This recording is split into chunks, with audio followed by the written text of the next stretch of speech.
You're watching Cricket World TV. Welcome to our first World Cup 2015 hotspot with me, John Pennington in England, and Chetan Narula in New Zealand. Hello, Chetan. Hi, John. Welcome to all our viewers. As you said, in the first hotspot for the 2015 ODI World Cup. But you got a little bit wrong there. I'm in Melbourne today. Had flown over from Christchurch ahead of the first game. That's Australia and New Zealand. So yeah, you can make it out perhaps. Got a 6 a.m. flight, didn't sleep last night, bit jet lagged, even forgot to shave. So yeah, but the opening ceremony was good here in Melbourne. Absolutely right. Well, we started there as we don't mean to go on. We'll hopefully get a few more things right over the tournament. For our preview show, what we're going to do, we're going to split the show into little segments, if you like. We're going to pick out 5 teams to watch. We're going to pick an outsider to watch, maybe one of the qualifiers or one of the lesser-ranked nations. 5 players to watch and 5 matches not to miss. So, Chetan, let's start then with 5 teams to watch. I don't know if you want to sort of pick one first, and then we'll see if our choices sort of corroborate, if you like. So you can go first. Well, 5 teams to watch. I mean, I think it's pretty straightforward. I mean, you have Australia, New Zealand, both of them co-hosts. The World Cup is always a tournament where the hosts are considered to be strong. They are favorites to win. So obviously, these 2 teams in Australia have a brilliant bowling attack. New Zealand, they have been in sensational form. So nobody's got a bet against these teams. Then obviously you have India, defending champions. They have been a bit off color, but they tend to kick on in these big tournaments. So they're always big name, always a big name in a World Cup, be it T20 or an ODI World Cup. So always a big name, always a team to watch out for. South Africa, perennial favorites, and if there's a 5th team that I have to pick, Sri Lanka people would want to pick. But I would go with Pakistan because, the sun gets up in the morning, sets in the evening. Pakistan, unpredictable. You can never rule them out. It's like Pakistan or the popcorn. So yeah, 5 teams. That's for me.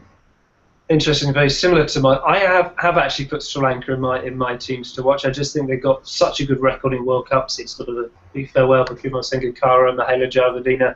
If they turn it on, they could do well. And as a bit of a fun choice, Justin, I think England will be a team to watch, and I think you'll agree with me here because in the last World Cup, if you remember, covered a lot of England games, and they were the team to watch because they had the tie with India, they had the defeat to Ireland, they had a couple of other fantastic games. So in terms of entertainment, I'm sort of throwing England in there maybe to spring a few surprises as well. Absolutely, England didn't spring to my mind because off late. I mean, keep the fact the Tri-Series aside, off late they were not a very good ODI side, but it's just that the conditions here in Australia and New Zealand, the 2 new balls, your Steve Finn, James Anderson, Stuart Broad doing well. Chris Woakes, obviously, I mean, brilliant bowler. So I think they are a decent side, but they do not creep into my top 5. Fair enough. Okay, well let's move on to some of the outsiders. Then maybe one of the lower ranked teams from each group to pick out that you think will be worth watching and maybe could pull off an upset or 2. Which ones are you going for? Well, I'll start with the group that India is in, Pool B. You have Zimbabwe and Ireland in there, and UAE as well. I'm not sure UAE are gonna do as much, but my money is on Ireland. Or Zimbabwe to cause an upset. I think West Indies are in such a bad shape at the moment. It will be a massive surprise if West Indies reach the quarterfinals.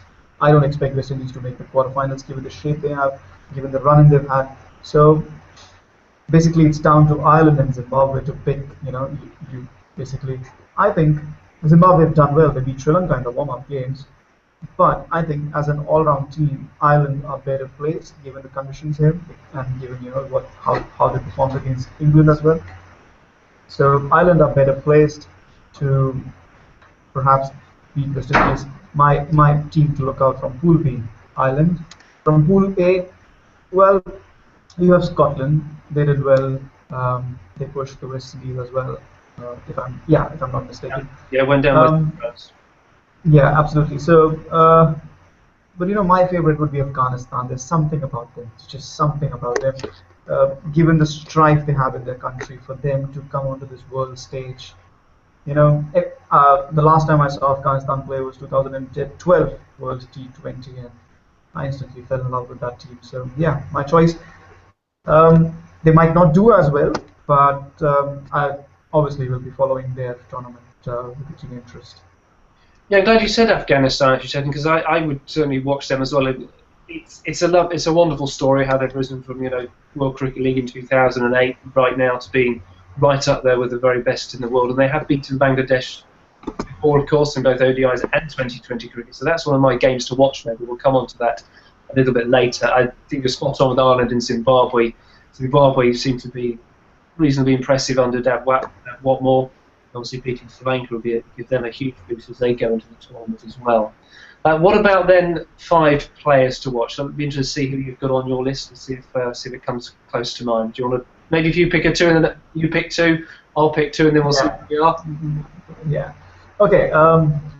If I have to pick my first 2 players, I'll pick from the co-hosts. I'll pick David Warner because he's been an excellent touch. Not Steve Smith. You know, he's in good form, but he's also played the Indian bowling. Anybody who plays the Indian bowling has, he's bound to score 400s in 4 Test matches. But Dave Warner, leave aside that he's a flammable batsman and everything, but I think he's done well, leaps and bounds over the last couple of years, especially as an opener in all formats of the game for Australia. In that particular sense, as an opener with 2 new balls, on the batting track, he'll have a role to play for Australia. So yeah, David Warner, one of my favorites. It's tough not to pick Brendan McCullum because of the kind of form he's in. But Kane Williamson, I was there in last February in New Zealand, and Kane Williamson was a batsman to watch out for. And he was talking at that time about how he wants to develop himself into a batsman for all formats. He was doing well in Test cricket, but he wanted to do well in ODI cricket and T20 cricket as well. And just look at the difference he's made in 1 year. He's one of the top 5 batsmen in the world at the moment, and certainly one of my players to watch out for. Your 2. Yeah, I can't argue with those, Chet, and I actually had Kane Williamson written down as mine as well. I'm going to go with Mitchell Johnson. Got to have some bowling in there. He's come back. I think Australia's strategy of resting him for certain games has proven a very good choice, and he's going to lead that attack. And the absence of James Faulkner for the first time, he's got to play a leading role. And I think he will. And it's maybe an obvious choice, but I'm going to go for A.B. de Villiers as well, coming into the tournament on the back of stupendous form, that 31-ball century, but also other innings as well. And I think he's scored 3 or 4 centuries in all formats the last sort of 10 innings or so off the top of my head. So we've got A.B. de Villiers and Mitchell Johnson for me. So you can pick the final player, whether you want to go for an all-rounder or wicket-keeper, whether you have one in your team or do something a bit different. Oh, I thought we were going to pick 5 each, but yeah, I mean... 5 each, let's go. Let's go for it. See what we've got. Yeah, okay, so basically you've got 3. You've got A.B. de Villiers, Mitchell Johnson and Kane Williamson in your list. So I'm not surprised that you've got Mitchell Johnson because he has a good thing in England going.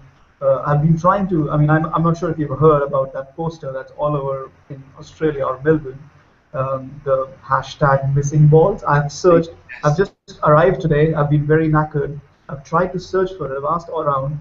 I'm pretty sure I can locate one tomorrow, and when I do, I will be tweeting that on the Cricket World missing ball. I mean, that's brilliant banter. So yeah, obviously A.B. de Villiers on my list as well, that 31-ball 100. I missed that 100. I was doing the India-Australia game here in Melbourne, but I saw the highlights of that game, and obviously it was a highlight reel because 31 balls, but there was no lucky stroke, no mistimed stroke in that innings. That was pure power, pure belligerence. A.B. de Villiers, the best batsman in the world at the moment. Definitely a player to watch out for. Obviously, number 2, I would say, is Virat Kohli at the moment. So he's a player to watch out for as well. But my number 5, well, I think I would go in with a bowler and somebody who I think. When I was in South Africa last time around, I saw somebody take wickets by sheer will.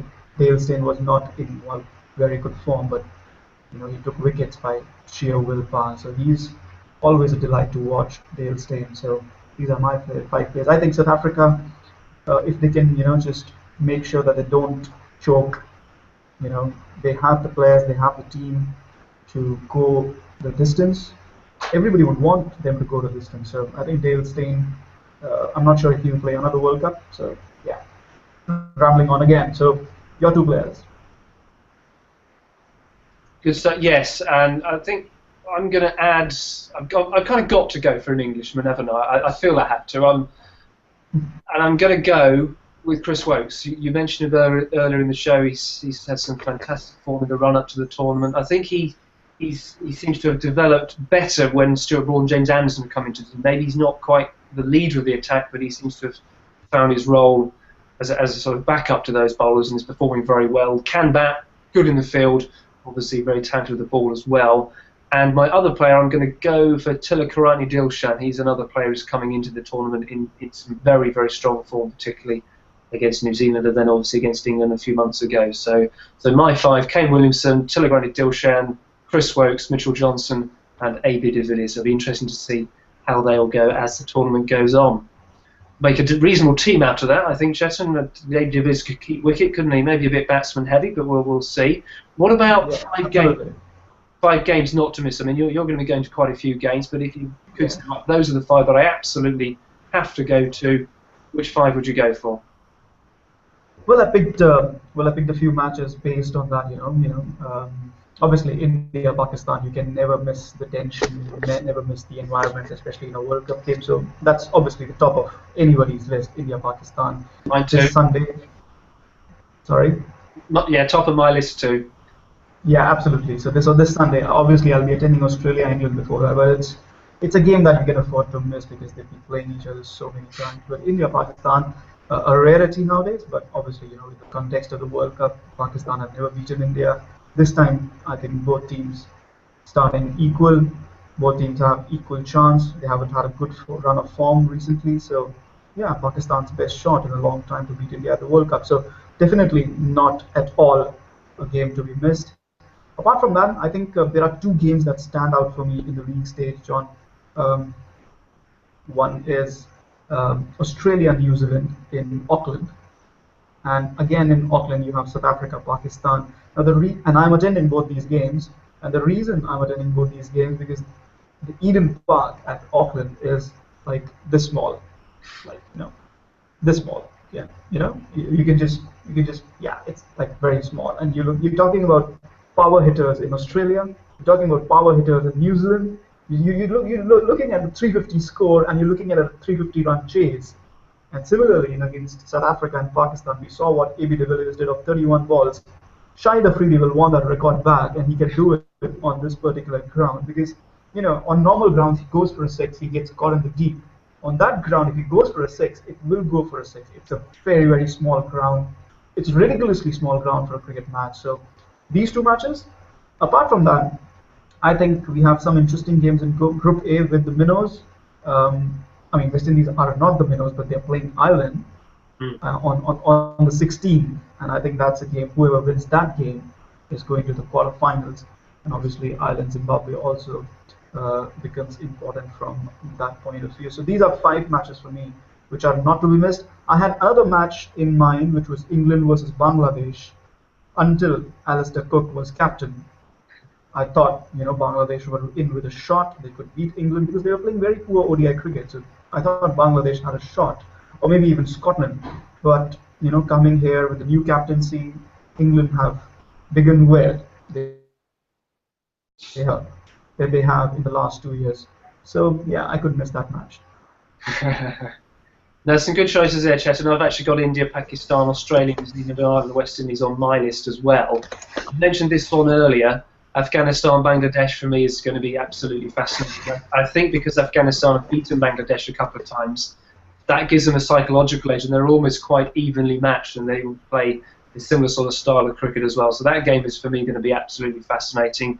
And I'm going to show my bias again, I suppose. I'm going to go for England-Scotland as another game not to miss. We don't play each other maybe as often as we should, perhaps, and it's the first time that we've met in a World Cup. The Scots have still never won a one-day international game at a World Cup, so they'll be keen to get off the mark this time, and you never know, it might just be close. England will hope, obviously, that it isn't. England will hope that it is, but Scotland, they are improving. I think they're improving quite quickly, and Paul Collingwood has quite a bit to do with that as well. They've recruited well on the coaching side of things, but I think that could be an interesting one to watch as well. So I mean, hopefully it's going to be a great tournament, and there'll be many exciting games, and we'll be covering it for you on Cricket World, and lots of hot spots with you, Chetan, as the tournament goes on. So just very quickly to find out really where you're off to next, and any very quick reflections on some of the warm-up matches for me.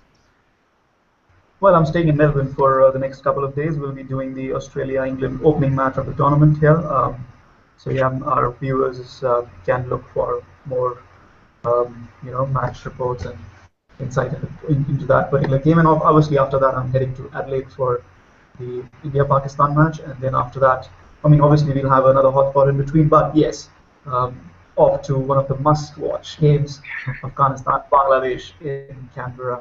So these are the first 3 matches that I'm doing in this World Cup, and obviously our viewers can expect lots more info and insight over the next 6 weeks from Cricket World. Talking about some warm-up games, I thought, India were looking a bit jaded. Pakistan did better, so they might be very interested in this coming up match. Australia looked very strong, and I thought the best part of the warm-ups were the minnows, who have done well, who have given a reason to hope that this World Cup will not be as one-sided. Everybody thinks that the quarterfinals are pre-decided. I don't think so. I'm not so sure. Maybe in Pool A, certainly not in Pool B, where West Indies look all over the place. And just final thoughts, John, very quickly. Your 4 semi-finalists. My 4 semi-finalists. That put me on the spot. Nice one. Australia, New Zealand, South Africa, and Sri Lanka. I'm going to go Sri Lanka, which I realise means no India, no Pakistan, and no England. So what about you? Well, I think India, in the prediction also, I said India will be very lucky to reach the semi-finals. Similar to Pakistan, I don't think these two are, that good sides to reach the semi-finals. I think 3 of our sides match Australia, New Zealand, South Africa, definitely in the semi-finals. The 4th team, I would have gone with Sri Lanka as well, but just, to go a bit different, let me put England in there. Good stuff. Well, Chetan, surprisingly, indeed, I don't rate that well, but yeah. We wouldn't have predicted that a few months ago. Chetan, been an absolute pleasure as ever, and we'll let you get off and get some rest ahead of the opening game in a few hours' time. Thank you very much for your time today. Absolute pleasure, John, always. Thank you very much for watching us here on Cricket World, and do join us again soon. We're really looking forward to the World Cup. Hope you'll enjoy it with us here.